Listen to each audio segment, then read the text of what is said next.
Electric potential at a point due two point charge. ये एक बहुत इम्पोर्टेंट लॉन्ग क्वेश्चन है इस चैप्टर का। सबसे पहले वो पूछ क्या रहा है क्वेश्चन में, इलेक्ट्रिक पोटेंशियल आपने फाइंड करना है एक पॉइंट के ऊपर, और किसकी वजह से है, due to a point charge. यानी कि हमारे पास एक पॉइंट चार्ज है और उस पॉइंट चार्ज की वजह से जो इलेक्ट्रिक पोटेंशियल प्रोड्यूस हो रहा है वो आपने फाइंड करना है। लेट्स से हमारे पास ये एक पॉजिटिव पॉइंट चार्ज है। अब आपको पता है पॉजिटिव चार्ज के केस में जो इलेक्ट्रिक फील्ड लाइंस हैं वो आउटवर्ड डायरेक्शन में निकलती हैं। तो ये मैं इसकी कुछ इलेक्ट्रिक फील्ड लाइंस जो हैं इनको ड्रॉ कर रहा हूँ। अब इस चार्ज की वजह से जो इलेक्ट्रिक फील्ड प्रोड्यूस हो रही है, उस इलेक्ट्रिक फील्ड के अंदर किसी भी जगह पे आपने इलेक्ट्रिक पोटेंशियल फाइंड करना है कि उसका इलेक्ट्रिक पोटेंशियल V जो है उसकी वैल्यू कितनी होगी। यहाँ पे देखें कि हमारे पास एक फार्मूला है जो कि हमने लास्ट टाइम पढ़ा था, E = delta V divided by delta R। इस फार्मूला के ज़रिए अगर मैं पोटेंशियल निकालना चाहूँ तो वो निकल आएगा -E multiplied by delta R के बराबर। लेकिन क्वेश्चन ये है कि क्या हम ये वाला फार्मूला जो है वो यूज़ कर सकते हैं। इसका आंसर है नो, हम ये वाला फार्मूला यूज़ नहीं कर सकते। रीज़न उसकी क्या है, क्योंकि याद रखें हम ये फार्मूला इलेक्ट्रिक पोटेंशियल निकालने के लिए सिर्फ़ और सिर्फ तब इस्तेमाल कर सकते हैं जब इलेक्ट्रिक फील्ड जो है ये कांस्टेंट हो। यहाँ पे आप देख सकते हैं कि अगर इसकी इलेक्ट्रिक फील्ड है तो चार्ज के करीब इलेक्ट्रिक फील्ड स्ट्रांग होगी, लेकिन जैसे जैसे चार्ज से दूर जाते जाएंगे इलेक्ट्रिक फील्ड वीक होती जाएगी। मतलब इस पूरी इलेक्ट्रिक फील्ड के अंदर E की वैल्यू जो है वो कांस्टेंट नहीं है बल्कि चेंज हो रही है। तो इसका मतलब ये हुआ अगर इसकी वैल्यू चेंज हो रही है तो हम ये वाला फार्मूला डायरेक्टली इस्तेमाल नहीं कर सकते, बल्कि हम यहाँ पे वेरिएबल अप्रोच जो है उसका इस्तेमाल करेंगे। तो हम यहाँ पे देखते हैं कि हम वेरिएबल मेथड से जो है वो इसको कैसे सॉल्व कर सकते हैं। फ़र्ज़ करें कि हम यहाँ पे दो पॉइंट्स ले लेते हैं। लेट्स से ये फर्स्ट पॉइंट है जिसका नाम A रख दिया, और ये सेकंड पॉइंट हमने ले लिया जिसका नाम हमने B रख दिया। चार्ज का जो A से डिस्टेंस है ये RA होगा, और चार्ज का जो B से डिस्टेंस होगा इसको हम RB कहेंगे, और RA और RB के दरमियान जो डिस्टेंस है इसको हम किससे शो करेंगे, डेल्टा R के साथ। आप लोग क्लियरली देख सकते हैं कि A पॉइंट चूँकि चार्ज से करीब है तो यहाँ पे पोटेंशियल ज़्यादा होगा, और B पॉइंट चूँकि फासले पे है तो यहाँ पे पोटेंशियल कम पाया जाएगा। अब हम चूँकि यहाँ पे ये फार्मूला जो है वो इसको डायरेक्टली यूज़ नहीं कर सकते, तो इसलिए हम यहाँ पे वेरिएबल तरीक़ेकार जो है वो इस्तेमाल करेंगे। तो हम यहाँ पे वेरिएबल अप्रोच का इस्तेमाल करने लगे हैं इस इलेक्ट्रिक पोटेंशियल की वैल्यू को फाइंड करने के लिए। इस कैलकुलेशन को जो है वो थोड़ी सी लेंथी है, तो इसलिए आप लोगों ने इसको गौर से समझना है। अब यहाँ पे देखें कि ये हमारे पास दो पॉइंट्स मौजूद हैं RA और RB।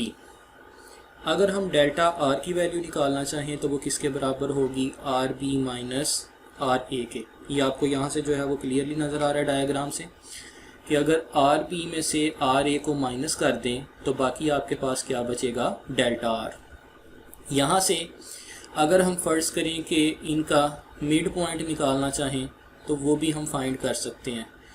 मिड पॉइंट जो है वो इसका क्या निकलेगा, RA plus RB divided by 2, और इसको हम कह देते हैं इक्वेशन नंबर 1।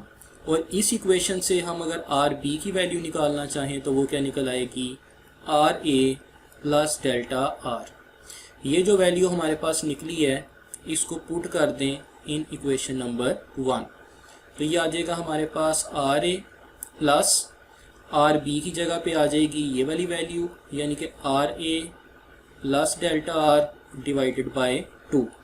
अब यहाँ पे देखें कि R की वैल्यू को हम लिख सकते हैं RA प्लस RA, ये आ जाएगा 2RA plus delta R divided by 2, और इसको बारी बारी जो है वो हम 2 से डिवाइड करेंगे तो ये हमारे पास जो है वो इसकी वैल्यू आ जाएगी। लास्ट इक्वेशन हमारे पास आई थी R is equals to 2RA R is equals to 2RA plus delta R divided by 2। तो हम इसको लिख सकते हैं 2RA divided by 2 plus delta R divided by 2। 2 जो है ये 2 से कैंसिल हो गया, तो r की वैल्यू आ जाएगी RA plus delta R divided by 2। यहाँ पे आप जो है वो वैल्यू पुट कर सकते हैं डेल्टा आर की, put value of delta R. तो ये आ जाएगा r is equals to RA plus delta R की वैल्यू है RB minus RA divided by 2। और यहाँ पे जो है वो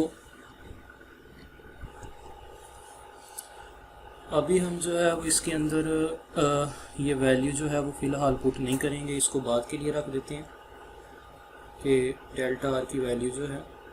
और जो इक्वेशन हमारे पास आई है, आप लोगों ने नोट किया होगा कि ये जो हम कैलकुलेशन कर रहे हैं, ये कैलकुलेशन आप लोगों ने ऑलरेडी पहले भी की हुई है फर्स्ट ईयर के अंदर, एब्सोल्यूट पोटेंशियल एनर्जी वाले टॉपिक के अंदर। तो ये इसकी कैलकुलेशन जो है वो एग्जैक्टली वैसी ही है, और आपकी आसानी के लिए जो है ये मैं चीज़ बता रहा हूँ। यहाँ पे जो है वो हम इसको इक्वेशन नंबर 2 कंसीडर कर लेते हैं और आगे जो है वो देखते हैं। अब देखिए, हमने पोटेंशियल निकालना था, और पोटेंशियल निकालने के लिए हमारे पास फार्मूला है -E multiplied by delta R. अब इस फार्मूला के मुताबिक E जो है इसकी वैल्यू हमें जो है वो फाइंड करनी पड़ेगी। डेल्टा आर की वैल्यू की तरफ हम जा रहे हैं। E जो है देखते हैं कि इसकी वैल्यू जो है वो क्या होती है। E जो है इसकी वैल्यू होती है 1/4 pi epsilon naught Q divided by R square. अब आप देख सकते हैं कि हमारे पास यहाँ पे आर स्क्वायर मौजूद है, लेकिन इक्वेशन नंबर 2 में हमारे पास आर है, तो इसका मतलब है कि हमें इसका स्क्वायर लेना पड़ेगा। तो हम यहाँ पे क्या करते हैं, स्क्वेयरिंग इक्वेशन नंबर 2। तो ये आ जाएगा R square is equals to RA plus delta R by 2 का होल स्क्वायर। इस पे हम a प्लस बी स्क्वायर वाला फार्मूला लगा सकते हैं, RA square plus delta R by 2 का square plus RA multiplied by delta R by 2। इसको हम रीअरेंज करके ऐसे भी लिख सकते हैं, RA square plus RA multiplied by delta R by 2 plus delta इसके साथ 2 भी आएगा प्लस डेल्टा आर बाई 2 का स्क्वायर। अब देखें कि ये डेल्टा आर जो है ये एक स्मॉल टर्म है, इसको अगर हम 2 से डिवाइड करेंगे तो ये और ज़्यादा स्मॉल हो जाएगी। तो इसको जो है वो हम अप्रॉक्सीमेटली क्या पुट कर सकते हैं, 0। तो इसका मतलब ये हुआ, अगर हम यहाँ से इसको ख़त्म कर देते हैं तो बाकी हमारे पास बचेगा R square is equals to RA square plus 2RA multiplied by delta R by 2, जिसमें से 2 जो है ये 2 से कैंसिल हो जाएगा। और हम यहाँ पे जो है वो वैल्यूज़ पुट कर सकते हैं अब डेल्टा आर की। डेल्टा आर किसके बराबर है, RB माइनस RA के। अब इस इक्वेशन को अगर हम मज़ीद आगे लेके जाएं तो हमारे पास क्या आएगा, R square is equals to, ये हमारे पास मौजूद थी RA स्क्वायर प्लस ये जो हमारे पास यहाँ पे RA है, इसको हम दोनों से बारी बारी मल्टीप्लाई करते हैं, तो ये आ जाएगा RA RB minus RA square plus और माइनस RA स्क्वायर कैंसिल हो जाएंगे, तो R स्क्वायर हमारे पास आ जाएगा RA मल्टीप्लाइड बाई RB।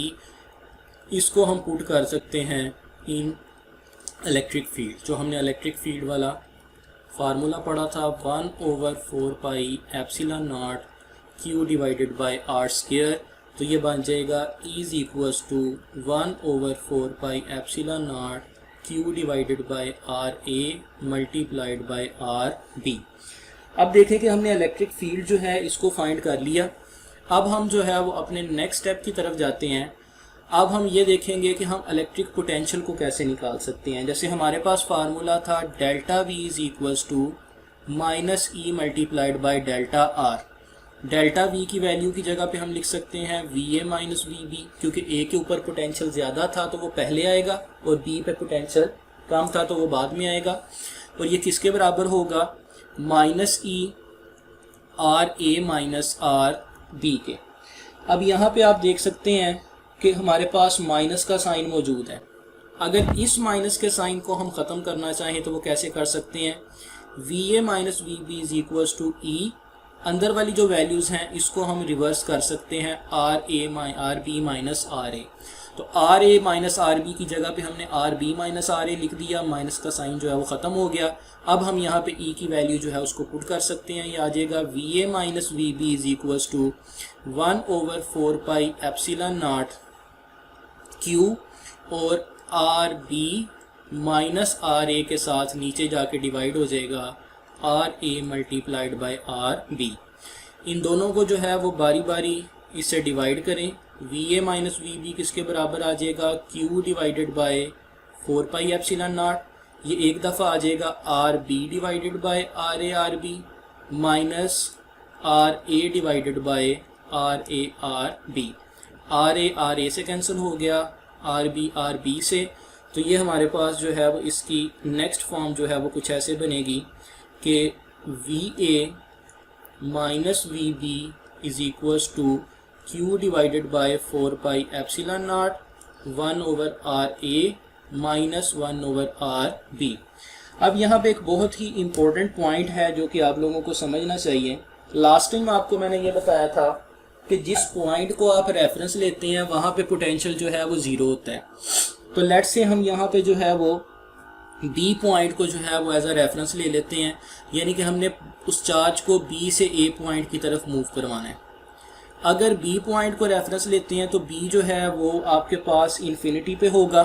अगर बी इन्फिनिटी पे है तो वी बी बराबर होगा वी इन्फिनिटी पे जो कि ज़ीरो होगा, और 1/आर बी क्या होगा 1/इन्फिनिटी, और ये भी क्या हो जाएगा ज़ीरो। मतलब हम वी बी की जगह पे भी ज़ीरो पुट करेंगे और 1/आर बी की जगह पे भी ज़ीरो पुट करेंगे।